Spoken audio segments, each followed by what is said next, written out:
Salam sejahtera buat kita semua. Alhamdulillah dengan memanjatkan puji syukur pada kesempatan hari ini kita masih diberikan nikmat kesehatan, sehat fisik maupun sehat mental, sehingga kita bisa beraktivitas seperti biasanya sesuai yang kita rencanakan. Pada kesempatan ini kami dari tim PKS Rumah Sakit Jiwa akan menyampaikan informasi seputar kesehatan. Pada kesempatan pagi hari ini akan disampaikan langsung oleh Ibu Dr. Gigi dari Pak Jaitan beserta tim. Setelah penyampaian materi dari narasumber nanti, kami akan berikan kesempatan kepada Bapak Ibu yang mungkin ingin bertanya. Silakan seputar kesehatan gigi dan mulut. Untuk itu kepada narasumber Ibu Dr. Gigi dari Panjaitan kami persilakan. Terima kasih.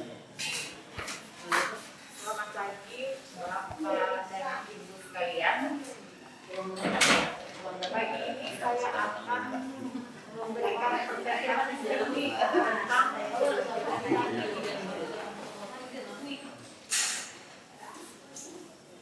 di sini saya akan menjelaskan sedikit itu tentang pemeliharaan kesehatan gigi dan mulut.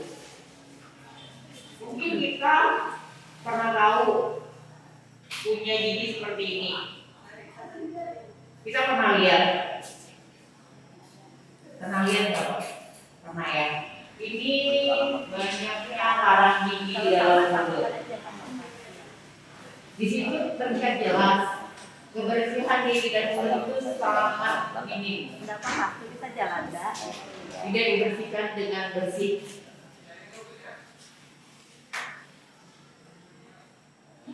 Dan kita lihat di sini banyak gigi-gigi yang rusak.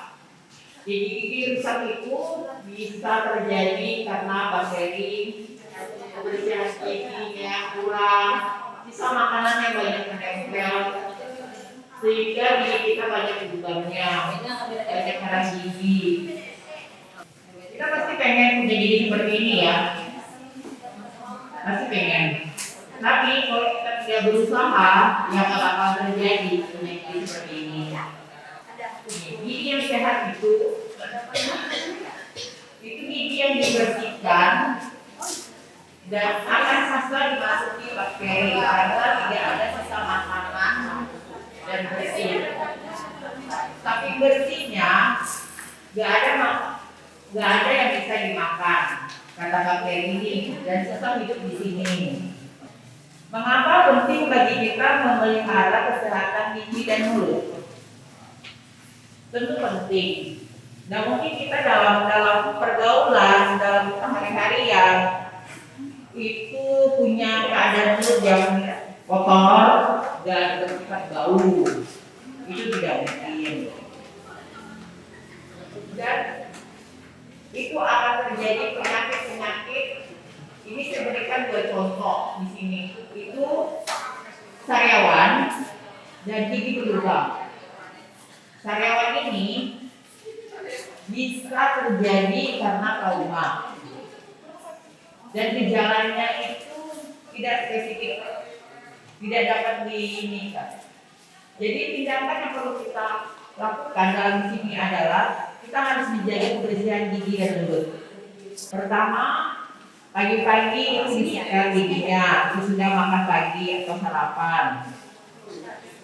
Kedua, sesudah makan malam atau waktu mau tidur.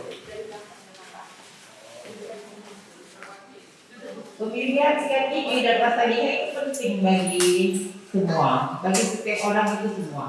Usahakan dalam memilih sikat gigi itu kepalanya yang kecil dan bulunya itu yang super soft, super lembut, jangan yang keras. Mungkin bapak-bapak ibu-ibu ini semakin kerasnya semakin bersih katanya. Semakin disikat, semakin aman. Itu aku benar, tapi itu salah ternyata. Pemilihan bulunya itu harus yang super lembut, supaya tonjolan-tonjolan gigi kita itu tidak habis pas waktu kita menyikat giginya itu. Dan pasta gigi itu pasti yang berfluoride, punya kalsium, itu yang dipilih. Dan di sini dilihat cara-cara untuk penyikatan gigi yang benar. Pertama itu sebelah luar, gigi atas sebelah luar. Sebelah luar. Ini naik turun. Ya, bukan ini. Tapi naik turun. Kedua di dalamnya dibersihkan. Pas waktu gigi menggigit itu dibersihkan. Ketiga dari samping cara berputar. Keempat di dalam dikeluarin di dalam cara pengeluarannya. Kelima di depan dan dikeluarin supaya sisa-sisa makanan yang dari dalam itu keluar. Setelah itu jangan lupa lidahnya juga disikat. Di sini di lidah banyak benar kotoran, banyak benar bakteri di situ. Itu menyebabkan dalam mulut kita bau. Biasanya kan bau itu. Nah, habis itu silakanlah berkumur. Begitulah caranya dalam penyikatan gigi. Mungkin ini sekilas aja saya menjelaskan. Nah, itu ada cara-caranya. Mungkin bisa dilihat di situ ya. Sekian di situ aja. Mungkin ada Bapak Ibu ada pertanyaan yang saya coba untuk menjawab. Terima kasih Ibu Dokter Gigi Hardi Panjaitan. Tadi mungkin sudah dijelaskan dengan baik sekali oleh Ibu Dokter Gigi.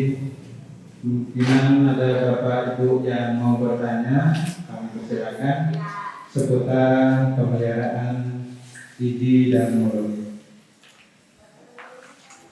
Ada yang mau bertanya? Yang jelas dari penjelasan Ibu tadi, penggunaan sikat diperhatikan.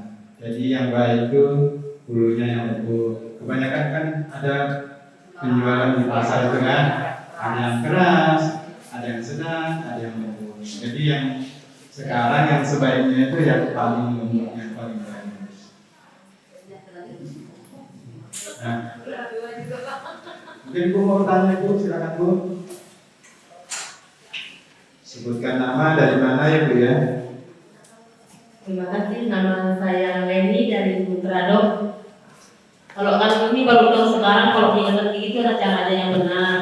Kalau selama ini kan kita nggak pernah tahu apa sikat gigi aja sikat sudah selesai gitu kan. Durasinya pun kita nggak tahu berapa lama kan Bu, yang baiknya Pak. Tapi kalau ada pendidikan terlanjur, gigi kita ada berumur, banyak lubangnya. Tapi ini terima kasih bisa saya untuk pelajaran sama anak. Terima kasih informasinya ya. Ya, selama Ini juga pertanyaan ini hanya terima kasih. Selama ini emang secara umum, secara awam emang kurang mengetahui ya, karena mungkin tidak ada penyuluhan, tidak ada Pernah dengar hari ini ya. Ini kita sudah berapa tahun baru tahu hari ini. Cara sikat gigi itu ada caranya, Benar, ada caranya. Dan ini Bu, kalau misalnya itu Ibu boleh ke dokter gigi ataupun puskesmas atau ke rumah sakit untuk maintenance. Itu maintenance itu seperti kita yang pengen tahu lah, kontrol lah ya istilahnya 6 bulan sekali, minimal 6 bulan sekali. Jadi kita tahu lubang-lubang gigi itu ada apa tidak, gimana gitu. Selama ini kan mungkin kalau nggak sakit gigi nggak akan pergi. Begitu sakit baru pergi gitu loh. Tapi sebenarnya harus gitu. harusnya. Iya, harus 6 bulan sekali minimal. Dan sekarang gigi itu juga harus dibersihkan. Minimal 6 bulan sekali. Setiap orang pasti punya barang gigi itu banyak dan sedikit yang pasti ada. Nanti kalau makan semua itu kalau Benar. dia juga punya. Benar, belum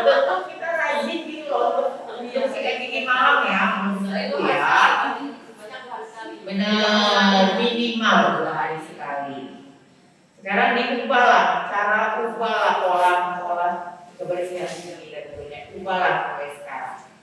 Ya. Bu, ini juga kalau gigi yang sudah terlanjur berlubang itu bahaya atau tidak untuk kita? Ya, sekarang gigi yang berlubang itu ini ada juga kasus yang berlubangnya ini sampai mana? Apakah itu sudah mengenai saraf atau belum? Kalau misalnya sudah mengenai saraf, ya kita perawatan dan tambal. Kalau belum bisa langsung tambal, kalau saraf PAB kita saraf. Tapi ternyata giginya udah bisa akar, istilahnya tumbul kata orang ini. Ya udahlah, ya ikhlasin aja lah ya, wah gitu ya. Daripada dia merembet kemana-mana. Tapi memang benar nggak Bu? Iya, disebut. Soalnya nanti suatu saat, mungkin bukan sekarang suatu saat itu bisa dibagi bongkar. Nah, dan nanti tuh apa kalau misalnya dibiarkan keadaan mulut kita tuh nggak nyaman rasanya bukan. Bau mulut kita pun nggak nyaman kan. Mendingan dibuang aja lah, ikhlasin aja. Ini biayanya bisa pakai BPJS atau Bisa dengan BPJS. Tinggal kita rujukan, ya silakan kan. Terima kasih Bu ya. Terima kasih Bu ini ya, Ibu Leni. Nah, mungkin seputar informasi ya untuk Bapak Ibu rumah sakit jiwa kita di sini juga menyiapkan poli gigi. Jadi ya mungkin Bapak Ibu belum tahu rumah sakit jiwanya di atas ini kan di atas nih Bu Bapak, karena di sini di atas poli gigi kok ada poli gigi rumah sakit jiwa itu ada di poli bawah. Lokasinya di bawah. Jadi silakan mungkin dari dokter gigi nanti bisa menjelaskan prosedurnya bagaimana untuk pasien yang mau berobat ke rumah sakit jiwa mungkin bisa atau tidak nanti disampaikan langsung. Kalau memang bisa silakan yang mungkin yang dekat yang rumahnya dekat di sini silakan datang ke rumah sakit jiwa. Jadi tidak ada lagi. Untuk umum ini tidak ada masalah ya pasien umum dengan daftar dan bayar. Kalau di satu BPJS ya silakan yang kami bukan. Bukan dari puskesmas, bukan dari klinik, silakan masuk pendaftaran puskesmas bawah. Ya, berarti bisa ya, ya. Umum tidak masalah. Kalau BPJS harus minta rujukan. Mungkin ada lagi Bapak Ibu. Mungkin Bapak Ibu juga mau minta penjelasan Ibu. Rumah sakit jiwa punya poli gigi, bagaimana dengan pasien di rumah sakit jiwa maksudnya? Apakah ada program-program dari rumah sakit untuk pasien? Mungkin Bapak Ibu juga mau tahu lagi. Silakan Bu. Untuk pasien yang di rumah sakit jiwa, kita selalu adakan tiap minggu untuk pemeriksaan kebangsal dan rehabilitasi. Itu kita kasih penyuluhan di situ, kita kasih cara di situ untuk menyiapkan gigi yang benar. Dan kita memeriksa gigi keadaan mulutnya itu bagaimana. Kalau misalnya ternyata ada lubang yang begitu besar, ya kita cabutin gitu. Jadi pasien yang di sini tidak kita biarkan sia-sia aja lah, tetap kita rawat. Terima kasih Bu. Yang jelas rumah sakit jiwa selain menjalankan program untuk keluar, rumah sakit jiwa juga memberikan perawatan untuk pasien yang ada di rumah sakit jiwa.